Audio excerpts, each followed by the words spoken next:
Welcome to StampinSmiles.com. Today I'm going to share with you a fun and fast technique called VersaMark Resist using the Bugs and Kisses stamp set. Isn't this just stinking cute? Okay, so let's get started. The first thing I need is some glossy white cardstock. And if you watched some of my other videos, I use this in the textured tape, and it's white cardstock that has a gloss over top of it that makes for some fun techniques. So what I need to do next then is take my VersaMark ink pad. The VersaMark ink is a pigment ink. It stays wet longer than the dye ink that we normally stamp with, or I do most of my stamping with dye ink. It dries quickly and I can move on. But you can do really cool things with this. Probably the most common thing you've ever seen done with it is embossing. And so then I'm going to take my Spot On Jumbo Wheel. And the Spot On Jumbo Wheel is not pictured in the 2009-2010 Idea Book and Catalog, but it's on the dormant list and so available for purchase. And because I don't have an ink cartridge, I need to ink it up on the stamp pad. Let me show you how you do that. And so we need to roll it. Keep rolling to get ink over the whole thing, not just back and forth motion, because all you do is get ink in a small area. So I roll it on here. And then on my glossy white cardstock, the wheel is 2 inches wide and so is my glossy white cardstock. Even pressure, roll it over that. And right now this is not too terribly impressive. I have a clear ink that's on glossy white cardstock. But let me show you the next part, because this is where the magic is. I'm going to take Orchid Opulence stamp pad. This is dye ink, and the Orchid Opulence is from the Bold Brights. And the Ballet Blue, what a pretty combination.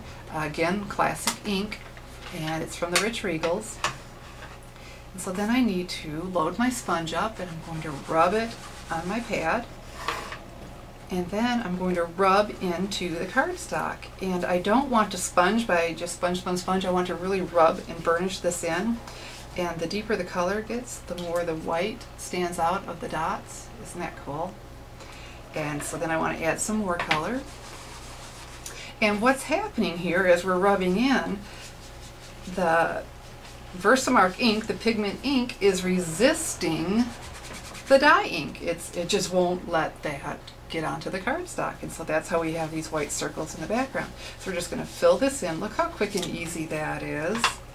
So pretty, so much fun. And so after you do something like this to create a pretty background, you want to take a bold stamp set, and I chose, of course, Bugs and Kisses, and stamp in a dark ink, and I chose black, and stamp right over that in black.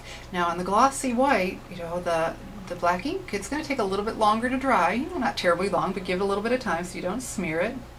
And my greeting I also stamped on glossy white cardstock. I wouldn't want to use Whisper White here. It would look very strange against the glossy to have a matte finish and then a glossy finish. And of course I sponged this too, and punched this out with a large oval punch, the scallop oval, and then along the bottom I punched that with the scallop edge punch. Love when everything coordinates. And sponge that too so it'd stand out against my bottom.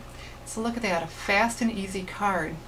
You know, if you ever fall in love with a stamp set but watercoloring isn't your thing, or you just don't want to spend that amount of time, it's fun to do a background like this and then stamp over top so you've got all that color without needing to color in every little detail of that image.